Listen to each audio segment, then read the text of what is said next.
మార్చి 16 నుంచి ఎన్నికల కోడ్ వల్ల ప్రజావాణిని నిలిపివేశారు. దాదాపు 3 నెలల తర్వాత ఈ రోజు ప్రజావాణి కార్యక్రమం తిరిగి ప్రారంభమైంది. ఎలక్షన్ తర్వాత ఈ రోజే ప్రజావాణి కార్యక్రమం ప్రారంభమైంది. దీంతో ప్రజలు ప్రజాభవన్కు తరలివచ్చి తమ సమస్యలను ప్రభుత్వానికి ఆర్జీ పెట్టుకున్నారు. ఇక ఇదే అంశంపై మరింత సమాచారం మా ప్రతినిధి రాజు అందిస్తారు.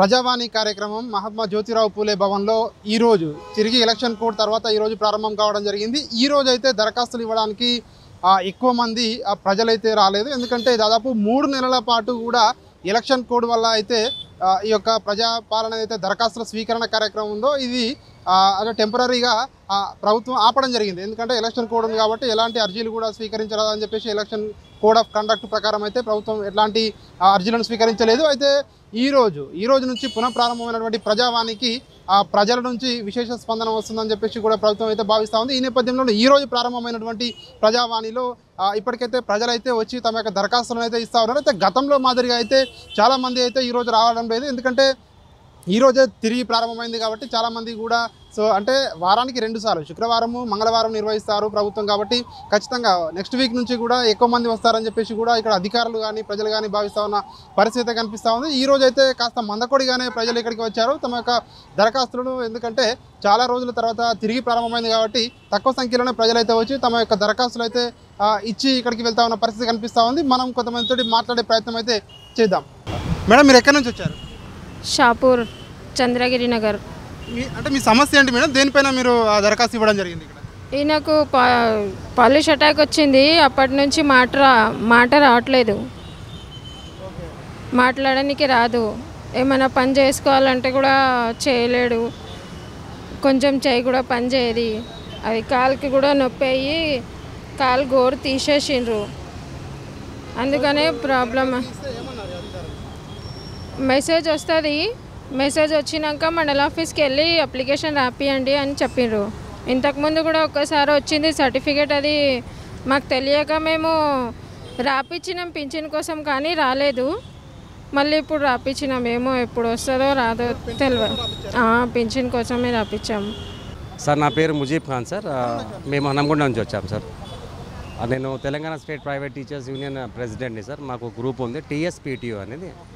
అంటే మాకు చిన్న ప్రాబ్లమ్స్ ఉన్నాయి సార్. చిన్న ప్రాబ్లమ్స్ ఏమనగా ఇప్పుడు మనకు జరుగుతున్న పరిణామాలు ఎట్లా ఉన్నాయంటే, ఒకటి శాశ్వత జాబ్ గురించి సార్. అంటే there is no permanent job sir. అంటే ఇది జస్ట్ ఏమవుతుందంటే, ఒక టీచర్ని తీసుకోవడము, తర్వాత కొన్ని మంత్స్ వాని అంటే కొన్ని నెలలు యూజ్ చేయడము, తర్వాత తీసేయడం జరుగుతుంది.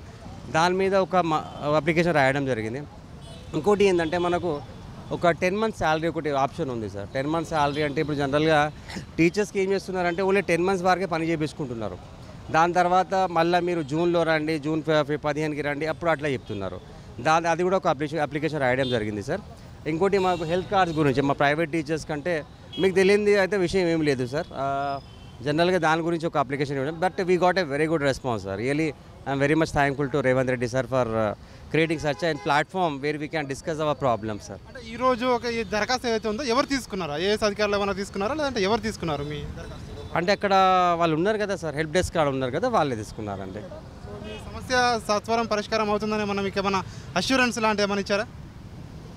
అష్యూరెన్స్ అంటే అవుతాయి సార్, డెఫినెట్గా అవుతుంది. బికాజ్ వీ నీడ్ టు మనం ఒక పాజిటివ్ అప్రోచ్తో వెళ్ళినప్పుడు డెఫినెట్గా అది పాజిటివ్ జరుగుతుంది.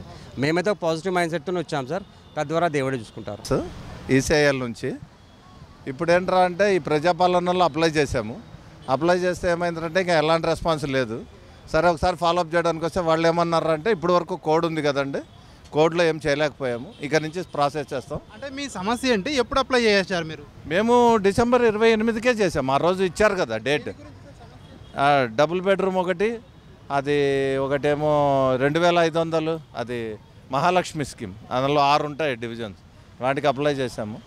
ఇంకా ఏమీ రాలేదు, ఒకటి కూడా రాలేదు. సిలిండర్ కానీ డబుల్ బెడ్రూమ్ కానీ ఏది రాకపోతే అది ఏం జరిగిందని చెప్తే లోపల ఏం చెప్పారంటే రెస్పాన్స్ బాగానే ఉంది, కాకపోతే ఇప్పటి వరకు కోడ్ ఉంది కదండి, కోడ్లో ఏం చేయలేకపోయాము. ఇప్పుడు ఇంకా మెల్లిగా ప్రాసెస్ చేస్తాము. ఒక 2-3 monthsలో ఆల్ అప్లికేషన్ డిస్పోజ్ చేయడం ప్రయత్నిస్తున్నాం అని చెప్పి. నా పేరు సాంబయ్య నాయక్ అండి.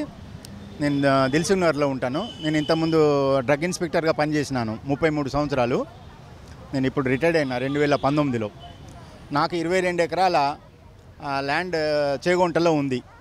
నేను 95లో కొన్నాను దాన్ని. కొన్న తర్వాత నాకు ఏసీబీ కేసు అయింది 2003లో. కేసు అయినప్పుడు ప్రాపర్టీ అటాచ్ చేస్తారు వీళ్ళు, ఏసీబీ వాళ్ళు. ప్రాపర్టీ అటాచ్ చేశాక ఆ కేసు తెగేంత వరకు నా ప్రాపర్టీ నాకు సేఫ్గానే ఉండాలి. కానీ అన్ఫార్చునేట్లీ ఏమైంది, నా కేసు పెండింగ్ ఉండగా నా ల్యాండ్ 3 సార్లు రిజిస్ట్రేషన్ అయిందండి. వేరే వాళ్ళకి చేశారు. నాకు అమ్మిన అతనే వేరే వాళ్ళకు 3 సార్లు 2007, 2017, 2018 రిజిస్ట్రేషన్ చేసేశారు. ధరణిలో వాళ్ళ పేర్లు ఎక్కించారు.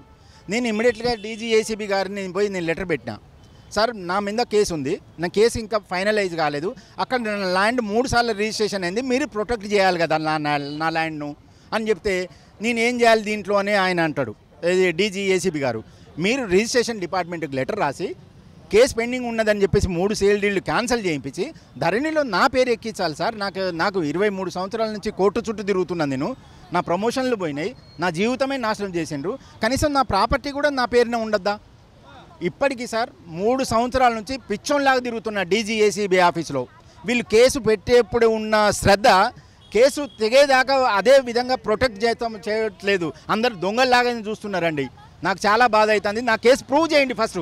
నేను ఇల్లీగల్గా కొన్నానా లీగల్గా కొన్నా అని చెప్పడానికి 23 సంవత్సరాలు పట్టిందా?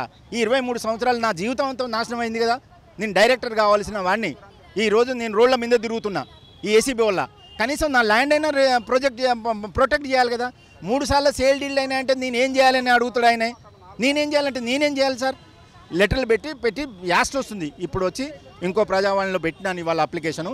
మేము మళ్ళీ చూస్తాము, మేము పంపిస్తాం కన్సర్న్ డిపార్ట్మెంట్కి అని చెప్పేసి వాళ్ళు రిప్లై ఇచ్చినారు. అంటే మీకు ఏమైనా స్పెసిఫిక్ టైం ఏమైనా ఇచ్చారా? ఇప్పటివరకు మీ ప్రాబ్లం సాల్వ్ అవుతుందని చెప్పి టైం ఏమి ఇవ్వట్లేదు. అదృష్టం ఏంటంటే ఇక్కడ ప్రజావాణిలో సీఎం గారి ఇంటికి ఆయనను కలవడానికి కూడా హ్యాపీగా కలవచ్చు, కానీ అక్కడ డీజీ ఏసీబీ ఆఫీసును మాత్రం కలవడానికి ఉండదండి. గేట్ దగ్గరనే ఆపేశారు. ఎవరిని కలవాలో అని చెప్తే అక్కడ ఫోన్ చేసి ఆయన కలవమంటేనే కలవాలండి, లేదంటే మేము గేట్ నుంచి బయటికి రావాలండి. 33 సంవత్సరాలు సర్వీస్ చేసినండి గవర్నమెంట్ ఉద్యోగంలో. నాకు చాలా అన్యాయం చేస్తున్నారు డీజీ ఏసీబీ వాళ్ళు. నా ల్యాండ్ నాకు ప్రొటెక్ట్ చేయాలండి. ఆ మల్టిపుల్ రిజిస్ట్రేషన్ క్యాన్సిల్ చేయాలి, నా పేరు ధరణిలో ఎక్కించాలి, అంతే నేను అడుగుతుంది. నేను ఏం ఫేవర్ చేయమని అనట్లేదు. సో ఇది ప్రజలు చెప్తా ఉన్న పరిస్థితి. చాలామంది కూడా ధరణి సమస్యలతోటి ఇక్కడికి ఈరోజు రావడం జరిగింది. ధరణి సమస్యలు ఏవైతే ఉన్నాయో అవన్నీ కూడా ప్రభుత్వం దృష్టికి అప్లికేషన్ రూపంలో ఇచ్చి ప్రభుత్వం దృష్టికి తీసుకెళ్లామని కూడా చెప్తా ఉన్నారు. సత్వరమే పరిష్కారం కావాలని చెప్పేసి కూడా చాలామంది ప్రజలైతే కోరుతా ఉన్న పరిస్థితి కనిపిస్తూ ఉంది. కెమెరా పర్సన్ సాయితో రాజు, న్యూస్ 360 ప్రజాభవన్ నుండి.